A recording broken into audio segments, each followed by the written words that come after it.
എൻ്റെ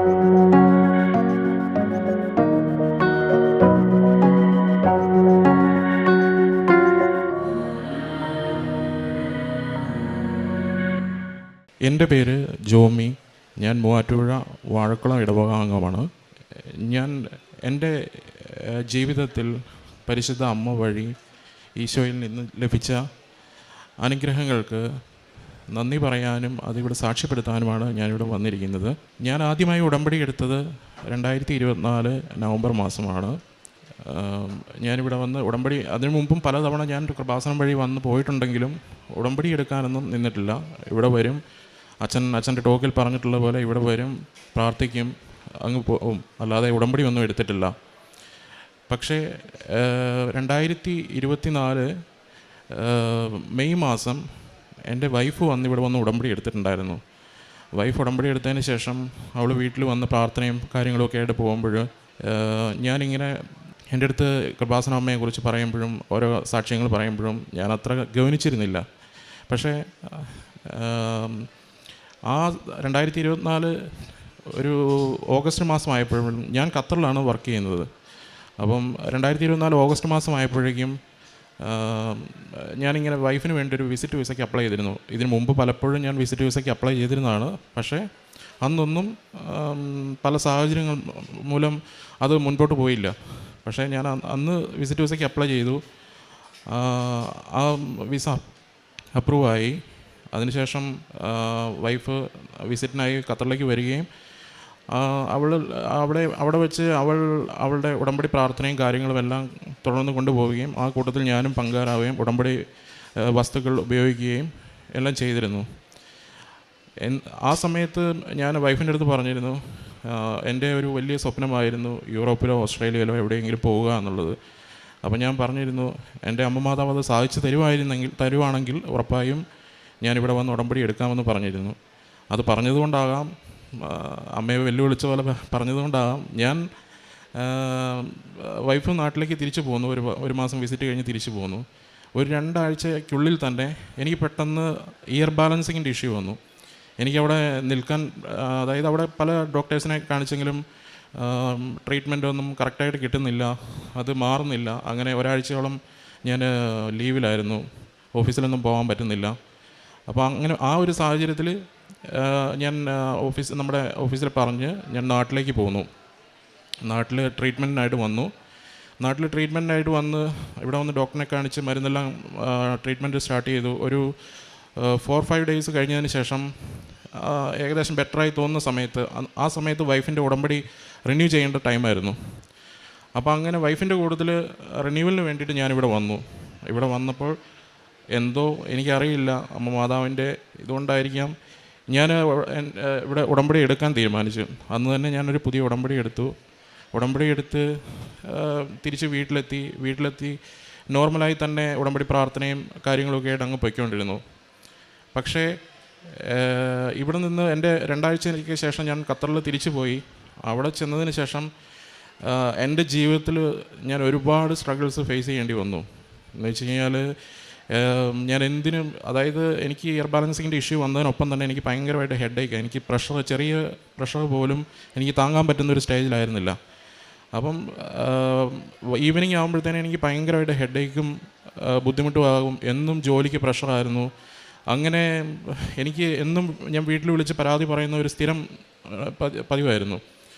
അങ്ങനെ ഇരിക്കുമ്പോൾ ഞാൻ ആ പറയുമ്പോൾ കൂട്ടത്തിൽ തന്നെ ഞാൻ പറയാറുണ്ടായിരുന്നു, ഞാൻ ഉടമ്പടി എടുത്തുകൊണ്ടാണ് എനിക്കിങ്ങനെ വന്നത്, അതിനു മുമ്പ് എനിക്ക് ഇത്രയും പ്രശ്നമില്ലായിരുന്നു എന്ന് ഞാൻ പലപ്പോഴും അമ്മ മാതാവിനെയും ഈശോയൊക്കെ ഒരുപാട് പറഞ്ഞിട്ടുണ്ട്.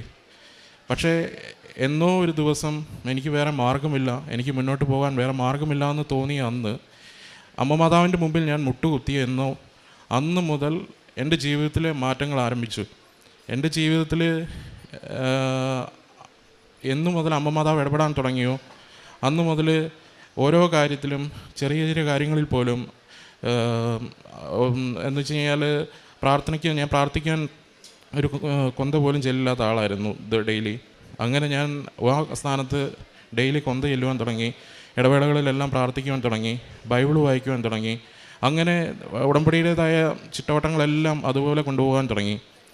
അങ്ങനെ ആയപ്പോൾ തന്നെ ഞാൻ എൻ്റെ ഉടമ്പടി നിയോഗത്തിൽ എഴുതിയിരുന്ന ഒരു കാര്യമായിരുന്നു, എനിക്കൊരു ഷോപ്പുണ്ടായിരുന്നു ഖത്തറിൽ.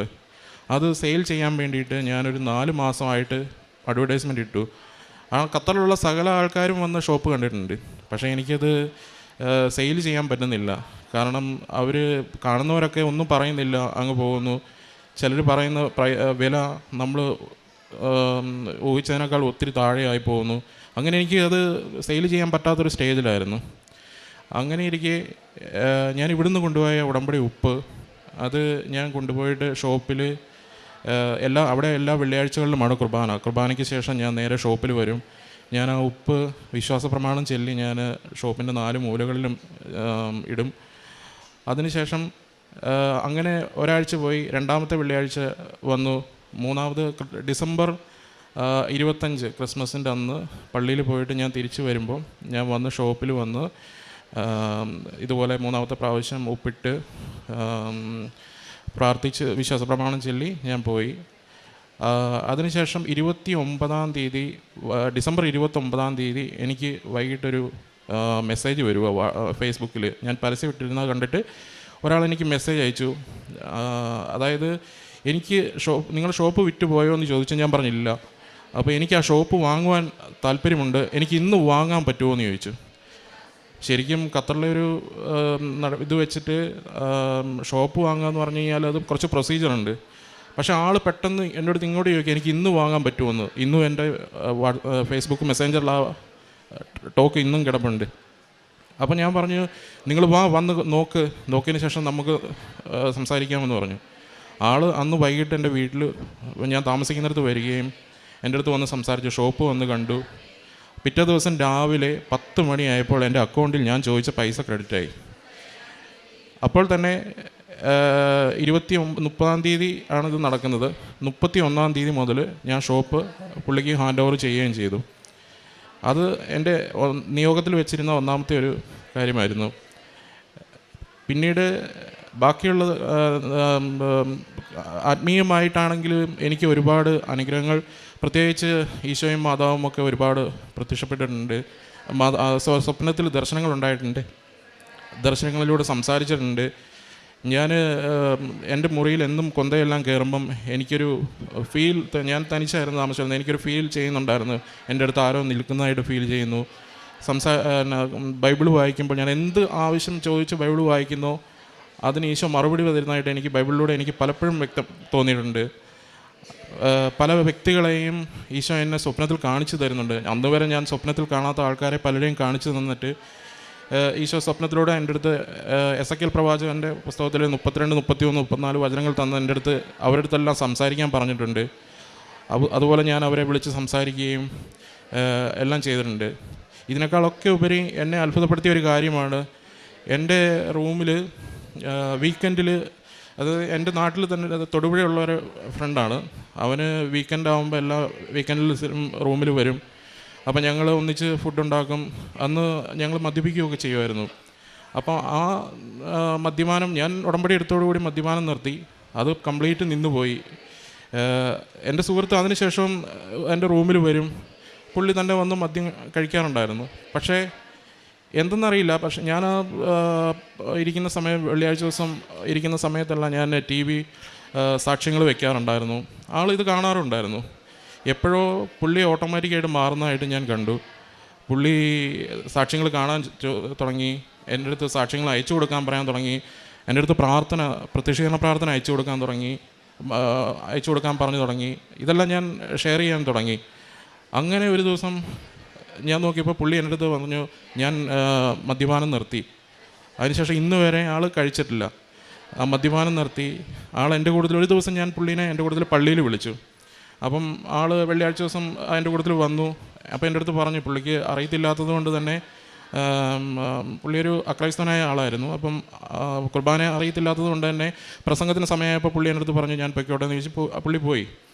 അന്ന് ഞാൻ വിശുദ്ധ കുർബാന സ്വീകരിക്കുമ്പോൾ, ഞാൻ വിശുദ്ധ കുർബാന സ്വീകരിച്ച് വന്ന് മുട്ടുകുത്തി കഴിഞ്ഞപ്പോൾ എന്തോ ജീവനുള്ള വസ്തു എൻ്റെ നാക്കിലിരുന്ന് അനങ്ങുന്നതായിട്ട് എനിക്ക് നല്ലപോലെ ഫീൽ ചെയ്തു. അപ്പം ഞാനത് പ്രാർത്ഥിച്ച് എന്നെ അങ്ങ് വല്ലാതെ വേർക്കാൻ തുടങ്ങി. നല്ല ഇത് വല്ലാതങ്ങ്, അതായത് ചെറിയ ജീവനുള്ള എന്തോ ഒരു വസ്തു നാക്കിനിരുന്ന് നല്ലപോലെ മിടിക്കുന്നതായിട്ട് എനിക്ക് ഫീൽ ചെയ്തു. അത് ഞാൻ അങ്ങനെ പേടിച്ച് വല്ലാതെ വേർത്തു. പെട്ടെന്ന് തന്നെ ഞാനത് വിഴുങ്ങി. അതിനുശേഷം ഞാൻ അവിടുന്ന് പുറത്തിറങ്ങി ഒരു 1.5 മണിക്കൂർ നേരത്തോളം എൻ്റെ നാക്ക് വട്ടത്തിൽ പൊള്ളിയ പോലൊരു ഫീലായിരുന്നു. പിന്നീട് അതിനുശേഷം ഞാനും എൻ്റെ സുഹൃത്തുക്കളെ കൂടി വീണ്ടും അതിനുശേഷം പിന്നീടുള്ള ആഴ്ചകളിലെല്ലാം ആൾ എൻ്റെ അടുത്ത് ഇങ്ങോട്ട് പറയാൻ തുടങ്ങി, ഞാനും വരുന്നു വിശുദ്ധ കുർബാനയ്ക്കുന്നു. പിന്നീടുള്ള എല്ലാ വിശുദ്ധ കുർബാനയും അവൻ എൻ്റെ കൂട്ടത്തിൽ മുഴുവൻ കുർബാനയിലും പങ്കെടുക്കാറുണ്ടായിരുന്നു.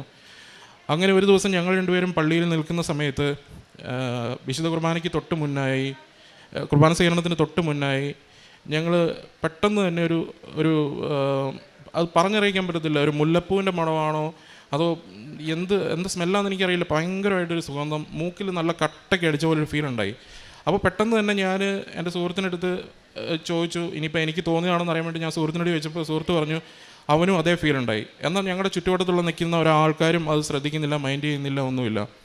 അപ്പോൾ അങ്ങനെ നിന്നിയ സമയത്ത് ഞാൻ വിചാരിച്ചു നോർമലായിരിക്കും. പക്ഷേ ഞാൻ എത്രയോ നാളായി ആ പള്ളിയിൽ പോകുന്ന, ഇന്ന് വരെ അങ്ങനൊരു സുഗന്ധം അവിടുന്ന് എനിക്ക് അനുഭവപ്പെട്ടിട്ടില്ല.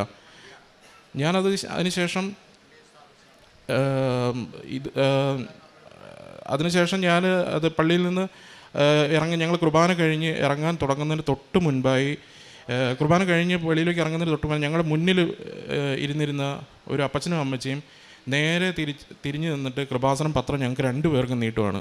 ഞങ്ങളുടെ 2 പേരുടെയും കയ്യിലേക്ക് നീട്ടുവാണ്. ഇതിൽ കൂടുതൽ ഞാനതിൽ വിശ്വസിക്കാൻ എന്ത് വേണം? കാരണം ഞാൻ ആദ്യം അത് തോന്നിയതായി ഇരിക്കും എന്ന് വിചാരിച്ച് സുഗന്ധാഭിഷേകം മൈൻഡ് ചെയ്യാതിരുന്നതാണ്. അത് ഞങ്ങളുടെ കയ്യിലേക്ക് കൃപാസനം പത്രം തന്നപ്പം ഇന്ന് വരെ എനിക്ക് ആ പള്ളിയിൽ നിന്ന് കൃപാസനം പത്രം കിട്ടിയിട്ടില്ല. അങ്ങനെ ഒരുപാട് അനുഭവങ്ങൾ. ആ സുഹൃത്ത് ഇന്നിവിടെ ഉണ്ട്. അവൻ നാട്ടിൽ ലീവിന് വന്ന് ഇന്ന് വന്ന് പുതിയ ഉടമ്പടി എടുത്തിട്ടുണ്ട്.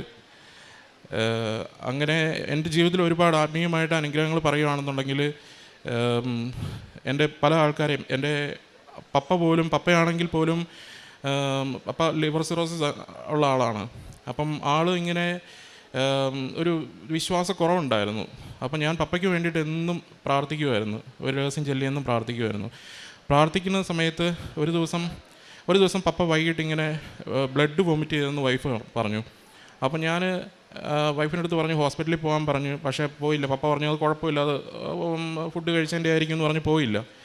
അന്ന് രാത്രി അതിൻ്റെ തലേ ദിവസം ഉച്ചയ്ക്ക് ഞാനിങ്ങനെ ഇരിക്കുമ്പോൾ, ലഞ്ച് കഴിഞ്ഞിട്ടിരിക്കുന്ന സമയത്ത് പെട്ടെന്ന് ഞാനൊന്ന് മയങ്ങിപ്പോകുന്ന സമയത്ത് ഞാൻ എൻ്റെ പപ്പേനെ സ്വപ്നം കണ്ടു. കണ്ടെന്നിട്ട് പപ്പ വന്നിരുന്ന എൻ്റെ മുന്നിൽ വന്നിരുന്ന കരയുന്നതായിട്ടൊക്കെ സ്വപ്നം കണ്ടു. പെട്ടെന്ന് തന്നെ ഞാൻ ഉണർന്നിട്ട് എൻ്റെ മനസ്സിൽ പപ്പേനെ വിളിച്ച്, ഈശോ പറയുന്ന പോലെ തോന്നി, പപ്പേനെ വിളിച്ചിട്ട് ഒന്നുകൊണ്ട് വിഷമിക്കണ്ട, പ്രാർത്ഥിക്കുക എന്ന് ആരോ പറയുന്ന പോലെ എനിക്കൊരു ഫീൽ ഉണ്ടായി. ഞാൻ വിളിച്ച് പറഞ്ഞു. പപ്പ അതുപോലെ തന്നെ പപ്പയ്ക്കും എന്തൊക്കെയോ ഒരു മനസ്സിലൊരു ഫീൽ ഉണ്ടെന്ന് എനിക്കും തോന്നി. പിറ്റേ ദിവസം രാത്രിയിൽ ആണ് ഈ ബ്ലഡ് വൊമിറ്റ് ചെയ്യുന്നത്. ആദ്യം വൊമിറ്റ് ചെയ്തു. അത് കഴിഞ്ഞ ശേഷം ഞാൻ ഹോസ്പിറ്റലിൽ പോകാൻ പറഞ്ഞപ്പോൾ പോയില്ല. അങ്ങനെ രണ്ടാമത് ഞാനൊരു ഖത്തറിലെ സമയം ഒരു 11 മണിയായി കാണും. ആ സമയത്ത് ഞാൻ അച്ഛൻ്റെ ഒരു ടോക്ക് കണ്ട് പ്രാർത്ഥിച്ചുകൊണ്ടിരുന്ന സമയത്ത്, ആരാധനയുടെ സമയത്ത് ഞാൻ എൻ്റെ കൺമുന്നിലൂടെ മാതാവിനെ കാണിച്ചു തന്നു. പപ്പ ഞങ്ങളുടെ വീട്ടിലെ കട്ടിൽ കിടക്കുന്നു. മാതാവ് വന്നിട്ട് മാതാവിൻ്റെ കൈ കൊണ്ട് പപ്പയുടെ മുഖം മുതൽ താഴെ വരെ ഇങ്ങനെ തലോടി പോണ ഒരു രംഗം എൻ്റെ കൺമുന്നിൽ കാണിച്ചു തന്നു ആരാധന സമയത്ത്. അത് കഴിഞ്ഞ് ഞാൻ ആരാധന കഴിഞ്ഞ് ഞാൻ അങ്ങ് ഇരുന്ന് കഴിഞ്ഞപ്പോഴത്തേനും അപ്പം തന്നെ വീട്ടിൽ നിന്ന് കോള് വന്ന് പപ്പയും അമ്മയും വൈഫും എല്ലാവരും ഭയങ്കര കരച്ചിൽ, റൂമിനുള്ളിൽ മുഴുവൻ ബ്ലഡ്, ഭയങ്കര സീനായി. അപ്പോൾ ഇതെല്ലാം കൂടെ കണ്ടു കഴിയുമ്പോഴത്തേനും എനിക്കും ആവപ്പാടെ ടെൻഷനായി. അങ്ങനെ ഞാൻ ഇവർ പെട്ടെന്ന് തന്നെ അടുത്തുള്ള ആൾക്കാരെ വിളിച്ച് അവർ ആശുപത്രിയിൽ പോയ സമയത്ത് ഞാൻ വീണ്ടും മുട്ടുകുത്തി നിന്ന് ഈശോയോട് പ്രാർത്ഥിച്ചു, എന്തിനാണ് ഈശോയെ എന്നെ അങ്ങനെ കാണിച്ചു തന്ന്. പിന്നെ ഇതിങ്ങനെയൊക്കെ സംഭവിച്ചപ്പോൾ എനിക്കും വല്ലാതെ വിഷമമായി, പേടിയായി. ഞാൻ മുട്ടുകുത്തി നിന്ന് ജപമാല ചെല്ലുന്ന സമയത്ത്, ജപമാല ചെല്ലിയതിന് ശേഷം ഈശോ വീണ്ടും ബൈബിളിലൂടെ എൻ്റെ അടുത്ത് സംസാരിച്ച്, എൻ്റെ പപ്പയ്ക്ക് ഒന്നും വരില്ല, ഒന്നും സംഭവിക്കില്ല എന്നുള്ളത് ഈശോ ബൈബിളിലൂടെ തന്നെ എന്നോട് സംസാരിച്ചു.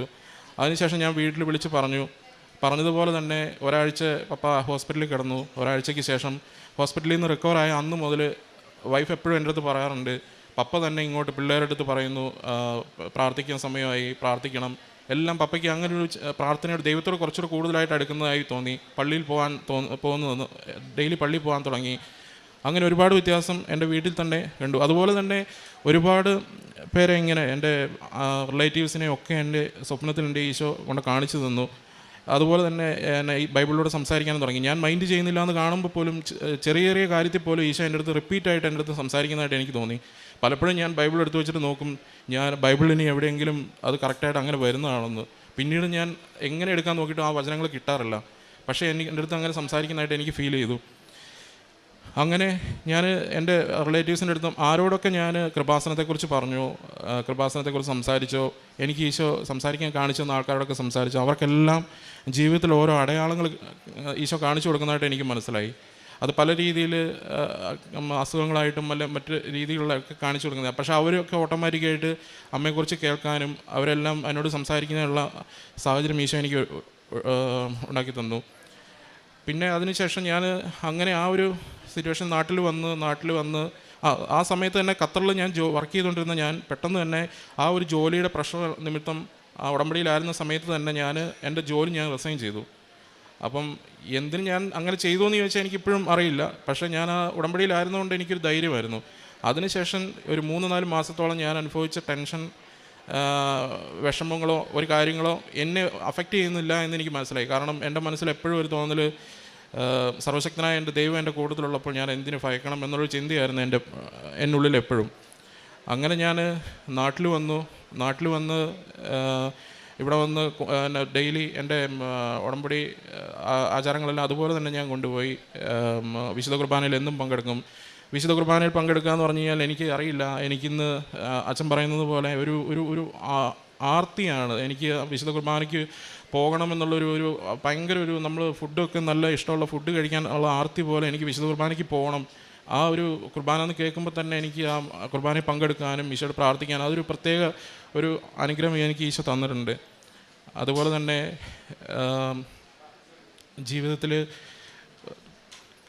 എൻ്റെ ജീവിതത്തിലെ കാരുണ്യപ്രവൃത്തികളെന്ന് പറയാൻ ഞാൻ നേരത്തെ തന്നെ വർഷങ്ങളായിട്ട് തന്നെ ഞാൻ നമ്മുടെ വീടിൻ്റെ അടുത്ത് തന്നെ ഒരു അമ്മമാരുടെ സ്ഥാപനമുണ്ട്.